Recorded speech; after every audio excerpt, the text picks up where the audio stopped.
அஸ்ஸலாமு அலைக்கும். யுவர் ஹிதாயத் யூடியூப் சேனலில் இருக்கக்கூடிய சகோதர சகோதரிகளோட இன்னைக்கு வந்து நம்ம யாரோட இருக்கிறோம்னா, அதாவது திருமணம் என்னும் நிக்கா பகைவனுக்கு அருள்வாய் உடைய டைரக்டர் நம்முடைய அன்பு சகோதரர் அனீஸ் அவர்களோட தான் இருக்கோம். இப்போ அவங்களோட நம்ம இந்த நேர்காணல் இருக்கோம். இப்போ இந்த இன்டர்வியூவில் வந்து அவங்களோட நம்ம குவைத்தில் வந்துட்டு பல்வேறு இடங்களுக்கு நம்ம போகிறோம். போகும்போது அவங்களோட விஷயங்களை வந்து நம்ம பகிர்ந்துக்க தயாராக இருக்கோம். கண்டிப்பாக இதை மறந்துடாம தொடர்ச்சியாக பாருங்கள். வாங்க நிகழ்ச்சிக்குள்ளே போகலாம். வணக்கம். அஸ்ஸலாமு அலைக்கும் அனீசனா. வணக்கம். அஸ்ஸலாமு அலைக்கும் வரஹ்மத்துல்லாஹி வபரகாத்துஹு. வலைக்கும் சலாம். ரொம்ப மகிழ்ச்சியாக இருக்குது உங்களோட இந்த சமயம் இந்த நேரங்களை வந்து உங்களோட பகிர்ந்துக்கிறதுல. சொல்லுங்கள், உங்களை பற்றின ஒரு அறிமுகம் நம்ம எல்லாருக்கும் தெரிஞ்சது தான், இருந்தாலும் நம்முடைய நேயர்களுக்கு வந்து உங்களுடைய. கண்டிப்பாக ரொம்ப எல்லாருக்கும் சந்தோஷம். நான் கண்ணாடி போட்டிருக்கேன், ரொம்ப பந்தா பண்ணுறேன், தப்பா எடுத்துக்க வேண்டாம். வெயில் அடிக்கிறதுனால போட்டிருக்கேன். ஸோ ஒரு சிறப்பான பயணமாக குவைத்துக்கு வந்த டாக்டர் எஸ்.எம். ஹைதர் அண்ணனுடைய அழைப்பின் பேரில் இங்கே வந்த ஒரு விழாவுக்காக, ஆனால் துக்ககரமான காரியம் இருந்ததுனால விழாவை எல்லாத்தையும் நாங்கள் வந்து கேன்சல் பண்ணிவிட்டு தனித்தனியாக நண்பர்களை சந்திச்சுக்கிட்டு இருக்கோம். இன்றைக்கி கூட வெளிநாட்டு வாழ் தமிழர்கள் அமைப்பை சேர்ந்தவங்களை சந்தித்து ஒரு பயணம் போயிட்டுருக்கோம். இதயத்துல்லா கூட சேர்ந்த பயணம் போகிறது ரொம்ப ரொம்ப சந்தோஷமாக இருக்குது. ஸோ என்னுடைய படம் நீங்கள் பார்த்துருப்பீங்க, திருமணம் என்னும் நிக்கா அப்படிங்கிற படம்.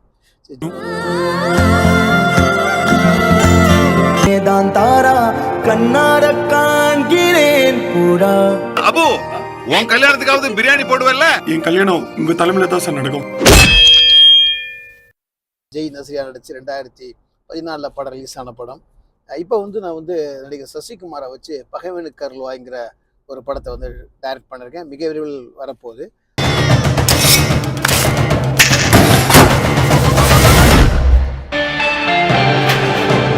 கொஞ்ச நேரம் ஜாலியா விளையாண்டு பார்த்துடலாமா?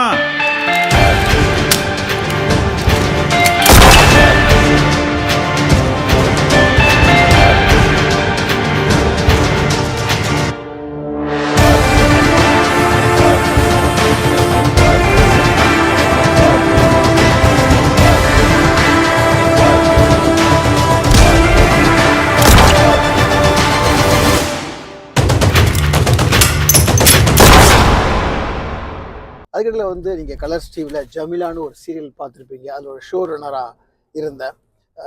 அது ஒரு ஃபர்ஸ்ட் டைம், அதாவது தமிழ்நாட்டுடைய முதல் இஸ்லாமிய பற்றியான ஒரு சீரியல், முதல் இஸ்லாமிய பற்றியான சீரியல். அதே மாதிரியே வந்து திருமண நிக்காவும் வந்து இஸ்லாமிய பழக்க வழக்கங்களையும், அதுக்கடுத்து மத வேறுபாடு இல்லாமல் இஸ்லாமியர்கள் பழகுவாங்க, மத வேறுபாடுகள் பார்க்கக்கூடாது அப்படிங்கிற ஒரு உன்னதமான கருத்தை உள்வைத்து எடுக்கப்பட்ட ஒரு சிறந்த ஒரு படமாக எல்லாராலையும் பாராட்டப்பட்டது. ஸோ அந்த பாக்கியம் தான் என்னை வந்து இன்னைக்கு இந்த இடத்துல வந்து உட்கார வச்சிருக்குன்னு நான் நம்புகிறேன். சொல்லுங்கள் அனிசனா, ரொம்ப சந்தோஷம் உங்களோட இந்த பயணத்தில் நாங்களும் கலந்துக்கிட்டதில்லை. நம்ம ட்ரைலர் பார்த்தோம், பகைவனுக்கு அருள்வாய் ட்ரைலர் பார்த்தோம்.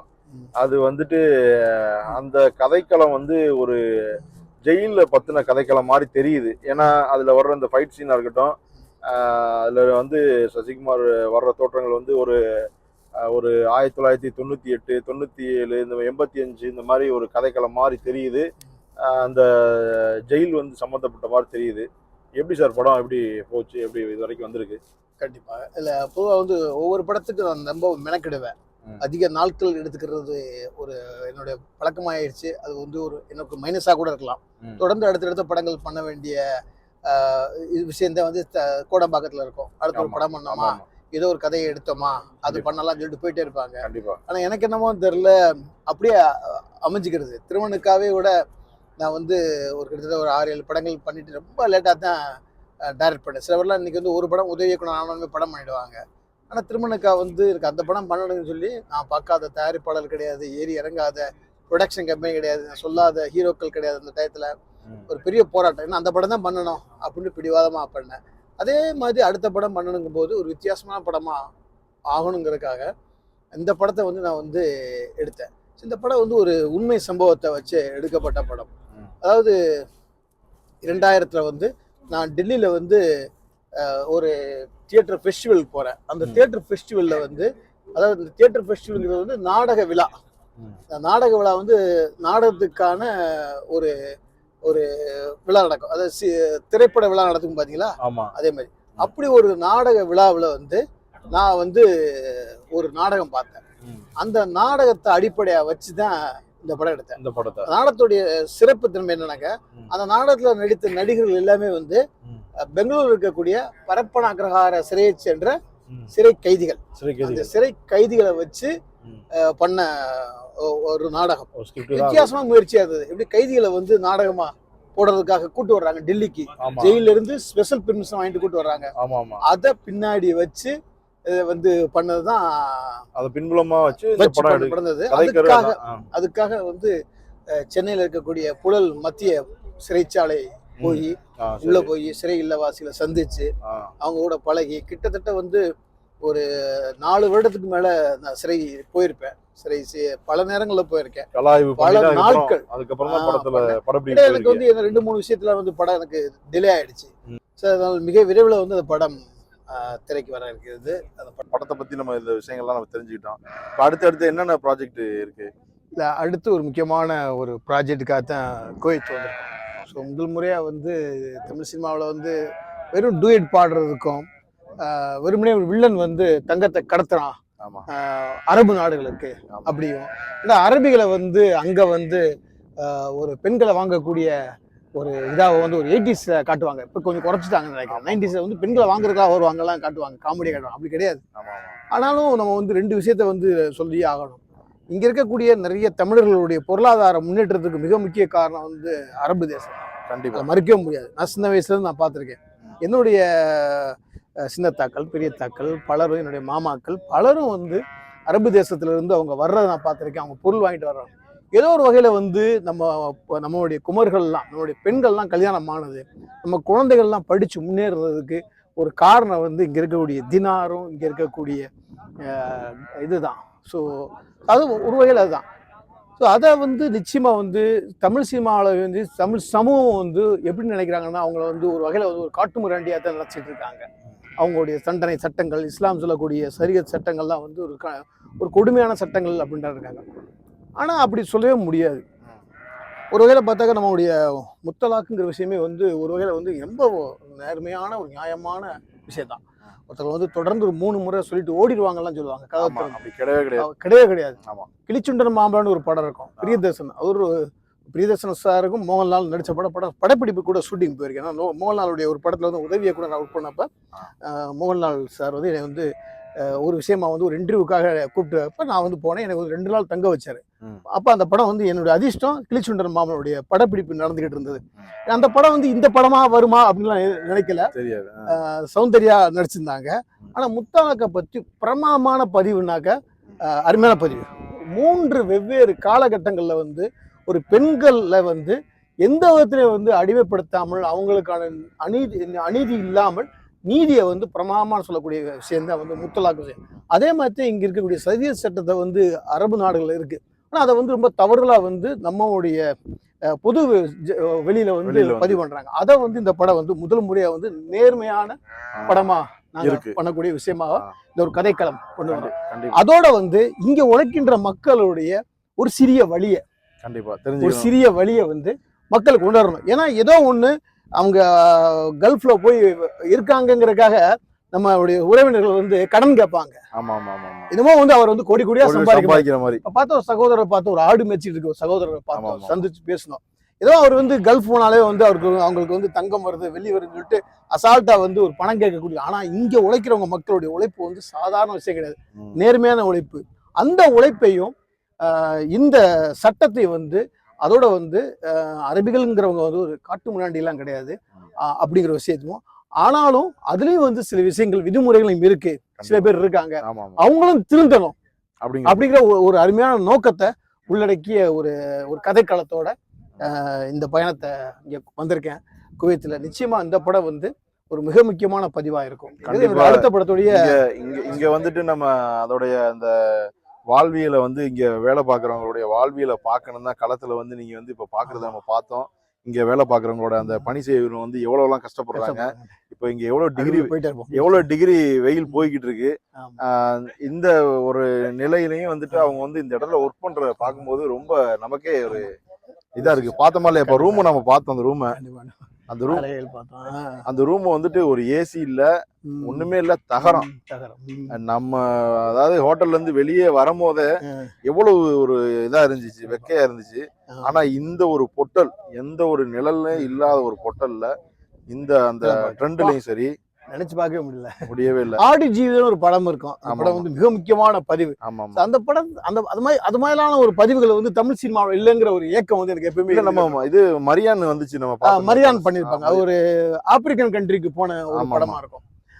ஒரு பதிவு பண்ணியிருப்பாங்க. வேலைக்கு கல்ஃப் கிடையாது, ஆப்பிரிக்கன் கண்ட்ரிக்கு போயிருப்பாங்க. பட் இது மாதிரி ஒரு எனக்கு பொதுவாகவே எனக்கு ஒரு விஷயம் என்னன்னா, முதல் படமா இருக்கட்டும், முதல் படம் வந்து ஒரு திருமணுக்காங்கிறது வந்து 2 மதத்தை பற்றி படமா இருந்தா கூட, ஆனாலும் நான் கல ஆய்வுல இறங்கினேன்.